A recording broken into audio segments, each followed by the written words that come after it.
एक अद्भुत सैनिक और एक पौराणिक कहानी का नायक,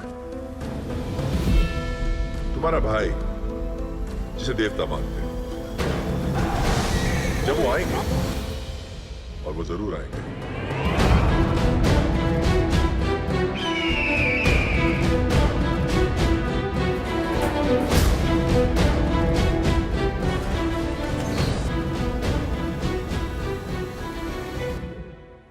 कैसे पहुंची सीता ब्रिटिश महल में, किसने बचाया अलूरी को अश्वर से। नमस्कार दोस्तों, मैं स्वाति और बॉलीग्राज स्टूडियो के यूट्यूब चैनल पर आप सभी का बहुत स्वागत है। कैसे हैं आप लोग? मुझे यकीन है कि अच्छे होंगे और अच्छा होना भी चाहिए। तो दोस्तों, फिल्म आर में हमें दिखाया गया कि कैसे राम और भीम वापस अपने गांव आ जाते हैं और दोनों के परिवार रीयूनाइट हो जाते हैं। लेकिन इस फिल्म में सिर्फ दो ही मकसद को पूरा होते हुए दिखाया गया है। पहला मकसद था माली को गांव वापस पहुंचाना और दूसरा मकसद था कि युद्ध के लिए या फिर क्रांति के लिए हथियारों को इकट्ठा करना। लेकिन तीसरा और सबसे अहम मकसद यानी कि आज़ादी पाना तो पूरा हो ही नहीं पाया और इसके बारे में फिल्म में कुछ दिखाया भी नहीं गया।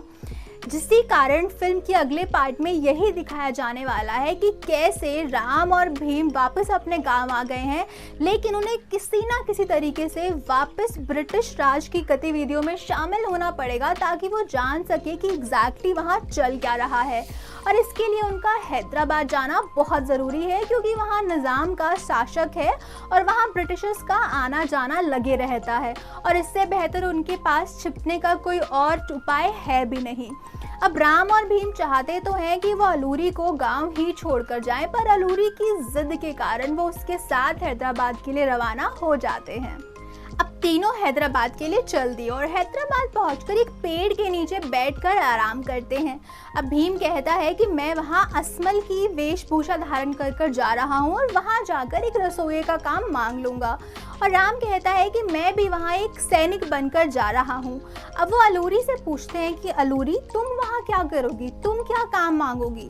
और इसके बाद तीनों अपने हथियार नीम के पेड़ पर छिपा देते हैं और राजमहल में एंटर हो जाते हैं। अब राम और भीम को तो काम मिल जाता है, पर अलूरी को अब भी कोई काम नहीं मिला है और इसी कारण कुछ देर के बाद राजमहल के पास यातायात में बाधा उत्पन्न करने के कारण सैनिक उसे पकड़कर रानी की सेविकाओं को सौंप देते हैं। अब वो रानी की सेविकाएं उसे ले जाकर दूसरी बेगम यानी कि बेगम हुसैनी के पास ले जाते हैं। बेगम हुसैनी राजा की दूसरी रानी यानी कि दूसरी पत्नी है जो थोड़ी कम खूबसूरत है और वह अलूरी की खूबसूरती को देखकर काफ़ी ज़्यादा मुग्ध हो जाती है और वो उससे पूछती है कि तुम कौन हो। जिस पर अलूरी कहती है कि मैं कौन हूँ ये इम्पोर्टेंट नहीं है, तुम बताओ कि तुम्हारी हिम्मत कैसे हुई मुझे इस तरीके से यहाँ पकड़ कर लाने की।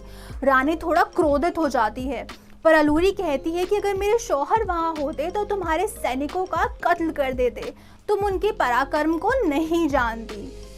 रानी को लगता है कि कोई साधारण औरत नहीं है, ये कुछ काम की औरत है और हमें फ्यूचर में काम आ सकती है। जिसके बाद रानी उससे पूछती है कि तुम्हारे शौहर का नाम क्या है और तुम्हारा शौहर है कहाँ। जिस पर आज़म यानी कि अलूरी कहती है कि मेरे शौहर अभी विदेश गए हैं और इसी बात का फ़ायदा उठाकर मेरे अब्बू ससुर ने मुझे घर से बाहर निकाल दिया है क्योंकि हम दोनों ने प्रेम विवाह किया था और अब मैं बेघर हो चुकी हूँ और असुरक्षित भी हूँ। जिस पर रानी कहती है कि मुझे बताओ तुम्हारे अब्बू ससुर कौन है और तुम्हारे शौहर का क्या नाम है। जिस पर अलूरी कहती है कि मैं अभी आपको कुछ नहीं बता सकती, अगर मेरे शौहर ने आने के बाद भी मेरा साथ नहीं दिया तब मैं आपको नाम, पता, एड्रेस सब बता दूंगी। और रानी को उसकी बात पर विश्वास हो जाता है।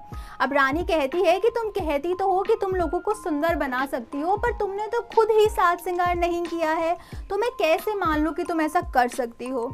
इसके बाद अलूरी ने अपनी कला का प्रदर्शन दिया और रानी जो रोज़ खूबसूरत लगती थी आज उससे बहुत ज़्यादा खूबसूरत लग रही थी और रानी काफ़ी ज़्यादा अचंभित भी हो गई। और इसके बाद उसने अलूरी को अपनी दासी के रूप में अपने पास रख लिया और इस तरीके से राम, भीम और अलूरी तीनों के तीनों महल में प्रवेश कर लेते हैं। लेकिन एक दिन वहां पर निज़ाम खान का साला यानी कि अश्वर खान अपनी बहन हुसैनी बेगम से मिलने आता है और वहां आजम की खूबसूरती देखकर उत्तेजित हो जाता है और उसके बाद से उससे अकेले में मिलने की ताक पर रहता है। अब वो ये बात सैनिक बने राम को बताता है तो राम अलूरी को कहता है कि तुम खान साहब को इशारे में कहो कि आधी रात को नृत्यशाला में आकर मुझसे मिले। तुम वहां पर नहीं जाओगी, मैं वहां जाऊंगा और मैं बाकी सब संभाल लूंगा। और हुआ भी कुछ ऐसा ही। अगले दिन पूरे महल में खबर फैल गई कि अश्वर खान ने आजम की खूबसूरती में अपनी जान दे दी और ये बात गवर्नर साहब तक भी पहुंची। तो उन्होंने निज़ाम को कहा कि उस दासी को हेड ऑफिस भेजो, हम भी तो देखें आखिर वो इतनी खूबसूरत कैसे है।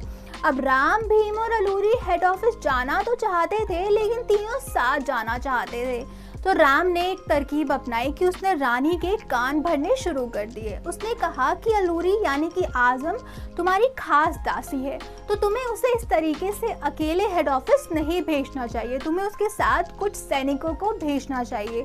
और रानी ने इस बात के लिए हामी भी भर दी और उसके बाद राम को यानी कि सैनिक बने राम को कहा कि तुम इसे हेड ऑफिस पहुंचा दो। अब राम और अलूरी तो हेड ऑफिस जा रहे हैं पर भीम अभी भी महल में ही रुका है। तो क्या है कारण कि राम ने भीम को महल में ही रुकने को कहा? क्या है वो सीक्रेट प्लान जो भीम उस महल में करने वाला है? और क्या गवर्नर जान जाएंगे अलूरी का सच? ये सब आपको जानने को मिलेगा नेक्स्ट वीडियो में। तब तक के लिए आपको इस वीडियो को लाइक कर देना है, खूब सारे कमेंट कर देने हैं और मैं आपसे मिलूंगी नेक्स्ट वीडियो में। तब तक के लिए अपना ख्याल रखें और सिनेमा देखते रहें। नमस्ते।